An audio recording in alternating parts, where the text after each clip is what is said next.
Hello students, मेरा नाम अवधेश कुमार।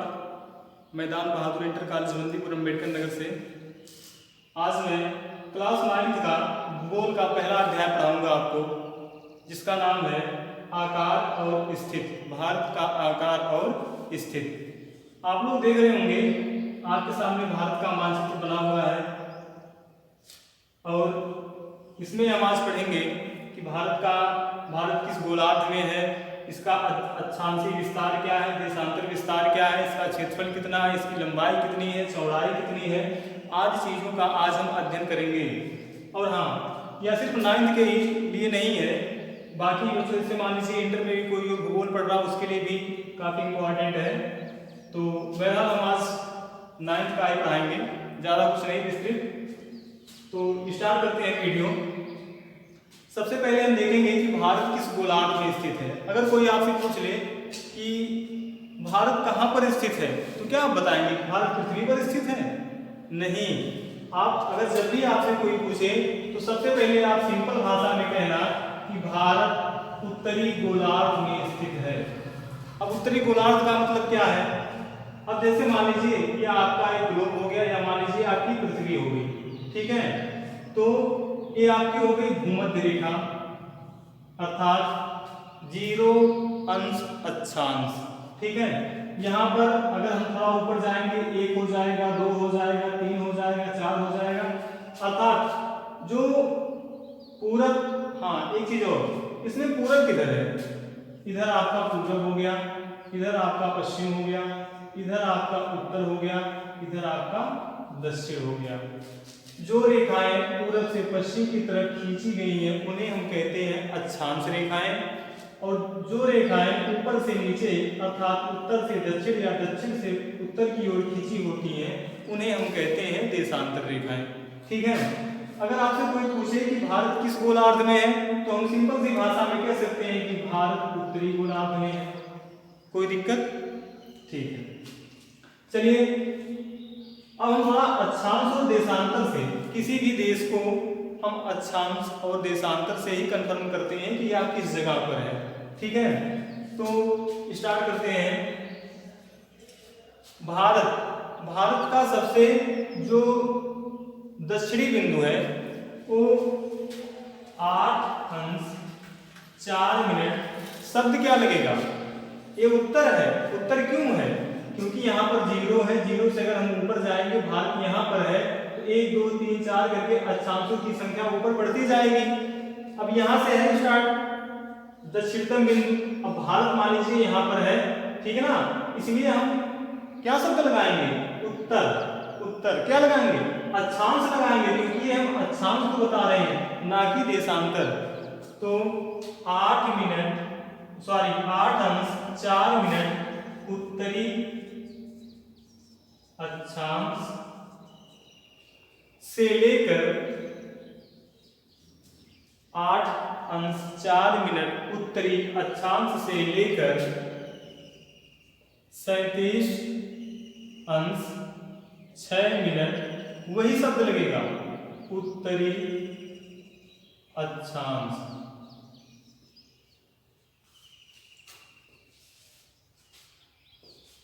अब अक्षांशीय विस्तार तो हो गया।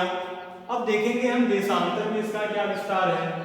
तो यहां पर अगर हम देखेंगे, हम एक चीज आपको बता दें, और चलिए ठीक है, अक्षांश और देशांतर को फिर कभी हम अलग से कोई वीडियो बना देंगे, क्योंकि अक्षांश और देशांतर काफी लंबा पोर्शन है, इसलिए आज सिर्फ हम भारत को पढ़ेंगे। हमारे अध्याय का नाम ही भारत का आकार और स्थिति, ठीक है ना। तो देशांतर को हम देखेंगे। गुजरात से ये है 68 अंश 7 मिनट। शब्द क्या लगेगा? अब देखिए, हमने कहा ना कि यहाँ पर जो है अक्षांश है और इस तरह की रेखाएं क्या कहलाती हैं?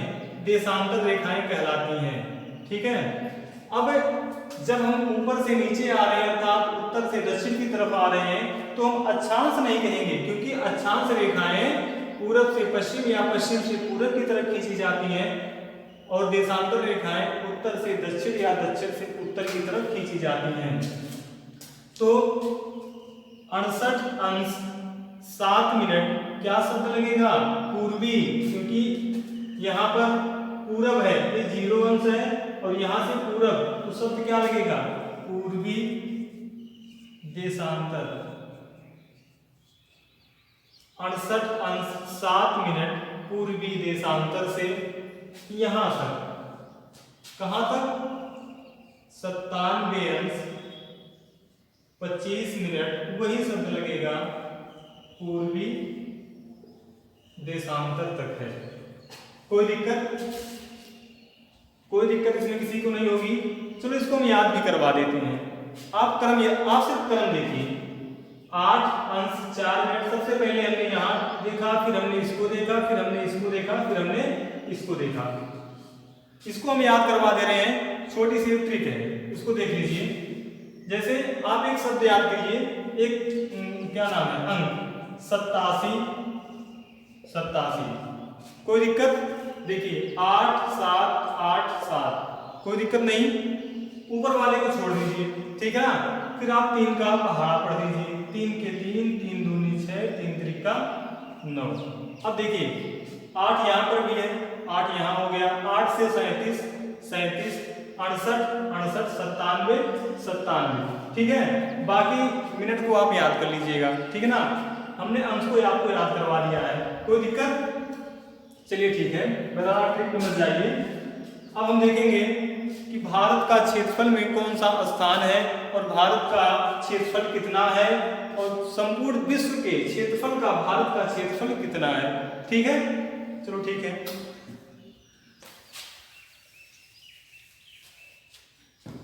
साथ साथ आप लोग नोट भी करते चलिए।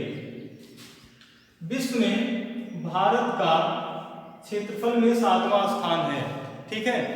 अगर भारत 7वां है तो पहले पर कौन है, दूसरे पर कौन है, तीसरे पर कौन है, इसको हम देख लेते हैं। तो सबसे बड़ा देश है रूस, सबको पता है। नंबर 1 पर रूस है। नंबर 2 पर किसी को पता है? कमेंट में बताइएगा आप लोग। कनाडा। तीसरे पर चीन। चौथे पर यूएसए। 5वें पर ब्राजील। 6वें पर ऑस्ट्रेलिया और 7वें पर हमारा भारत है। पहले पर रूस, दूसरे पर कनाडा, तीसरे पर चीन, चौथे पर यूएसए, 5वें पर ब्राजील, 6वें पर ऑस्ट्रेलिया और 7वें पर भारत। 7 से रिलेटेड काफी चीजें हैं, ठीक है। जैसे भारत का सबसे लंबा NH7 है जो वर्तमान में 44 है। काफी चीजें हैं, मेरा जाने दीजिए इसको। तो हमने देख लिया कि क्षेत्रफल के हिसाब से विश्व में भारत का 7वां स्थान है और जनसंख्या के हिसाब से दूसरा स्थान है, ठीक है। क्षेत्रफल में तो 7 पर हैं हम और जनसंख्या पर दूसरे पर है। तो पहले पर कौन है? पहले पर चीन है, दूसरे पर भारत है। चलिए ठीक है। अब देखते हैं कि भारत का क्षेत्रफल है कितना। हाँ, एक चीज और, सबसे बड़ा रूस, कनाडा, चीन, यूएसए, ब्राजील, ऑस्ट्रेलिया और भारत। तो सबसे छोटा देश कौन सा है? सबसे छोटा देश है इटली में एक महल था। एक कहानी बताते हैं आपको। इटली में एक महल था, ठीक है, जिसका नाम था वेटिकन सिटी, ठीक है।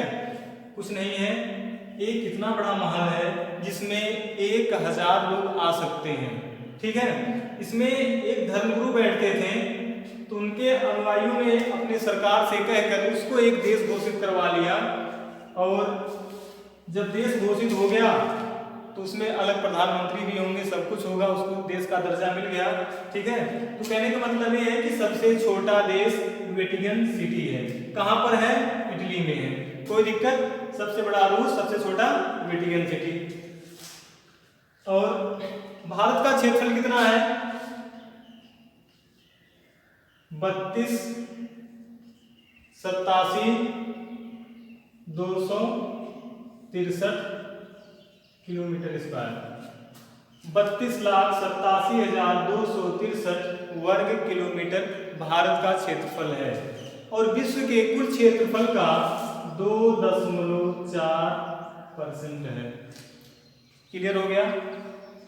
अब देखते हैं कि भारत की लंबाई कितनी है, चौड़ाई कितनी है। ठीक है, तो भारत की यहां से यहां तक की लंबाई 2933 किलोमीटर और उत्तर से दक्षिण की तरफ 3214 किलोमीटर है। कोई दिक्कत? अर्थात गुजरात से लेकर अरुणाचल प्रदेश तक की लंबाई 2933 किलोमीटर और जम्मू कश्मीर से लेकर तमिलनाडु तक 3214 किलोमीटर है। कोई दिक्कत? इसको नोट कर लीजिए, वीडियो रोककर इसको मिटा रहे हैं।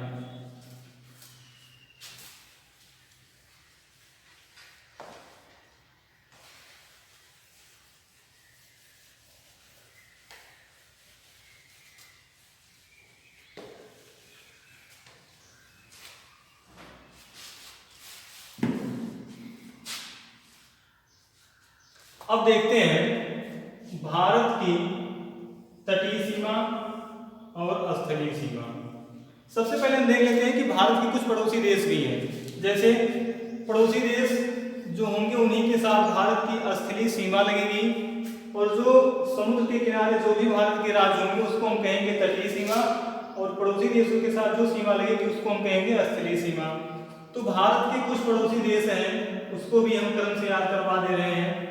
ठीक है, जैसे भारत के तो 7 ऐसे पड़ोसी देश हैं जिनकी सीमा भारत से लगती है। स्थलीय सीमा जैसे नंबर 1 पर है, एक ट्रिक बताते हैं उससे आप लोग याद कीजिए। ट्रिक है ब च प न एम बी ए। ठीक है, 55 MBA, इसको आप लोग याद कर लीजिए। ये आपका क्रम से है। क्रम से मतलब सबसे बड़ी सीमा लगती है बांग्लादेश की,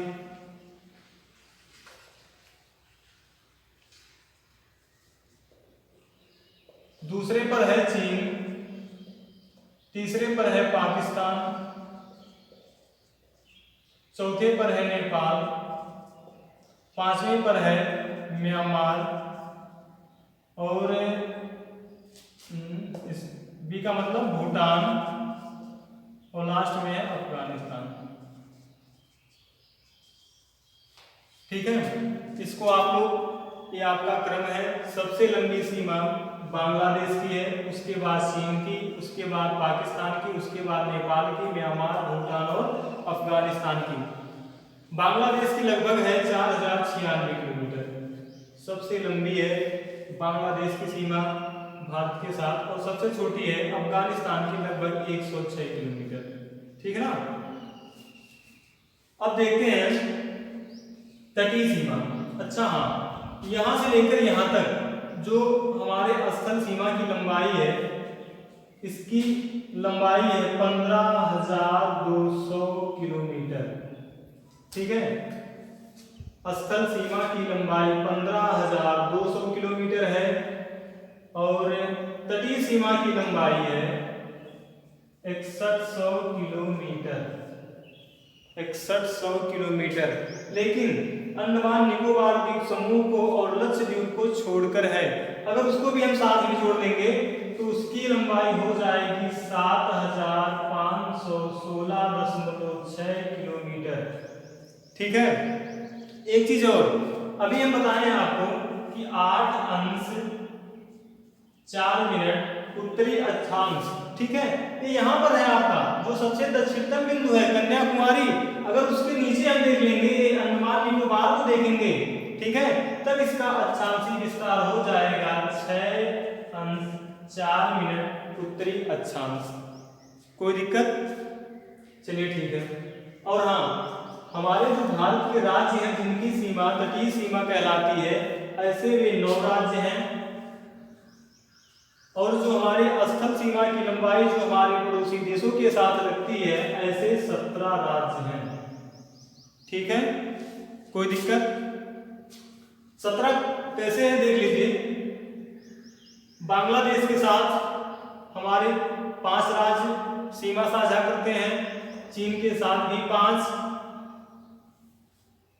पाकिस्तान के साथ 4, नेपाल के साथ 5, म्यांमार के साथ 4, भूटान के साथ 4, अफगानिस्तान के साथ 1। ठीक है, 17 राज्य हैं ऐसे हैं जो हमारे पड़ोसी देशों के साथ सीमा साझा करते हैं। और इसमें देखेंगे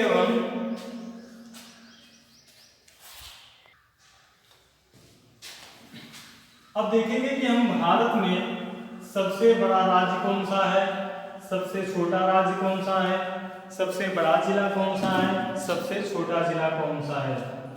तो भारत में सबसे बड़ा राज्य है राजस्थान,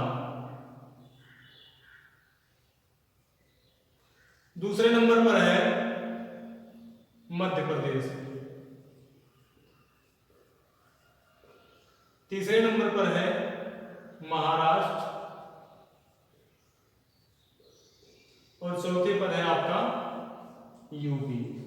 ठीक है, और सबसे छोटा सबको पता है गोवा है। ठीक है, सबसे बड़ा जिला की बात करें तो सबसे बड़ा जिला है कच्छ जिला,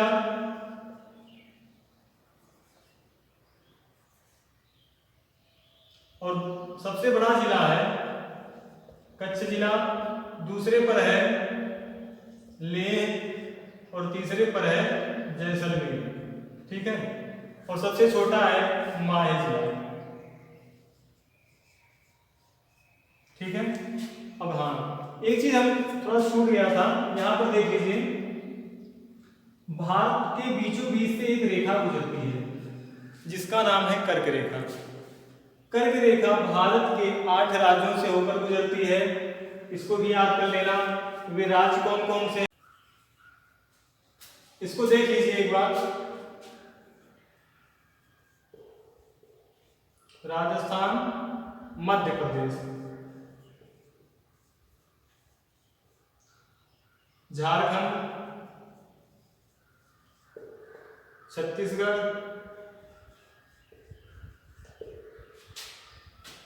पश्चिम बंगाल,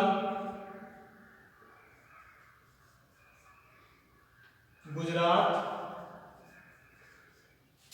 मिजोरम और त्रिपुरा। हमारे 8 राज्य हैं, 1 2 3 4 5 6 7 8 राज्यों से कर्क रेखा गुजरती है, और 5 राज्यों से हमारी मानक समय रेखा गुजरती है। बाकी जब हम अक्षांश और देशांतर को बताएंगे तो उसमें सारी चीजें हम बता देंगे कि कौन कहाँ से कर्क रेखा जा रही है, और अक्षांश का मतलब क्या है, अक्षांश रेखाएं क्यों बनाई गई है, देशांतर रेखाएं क्यों बनाई गई हैं। तब तक के लिए वीडियो को देखिए, कमेंट कीजिए, कहीं पर कोई छूटा हो उसको बताइएगा। ठीक है।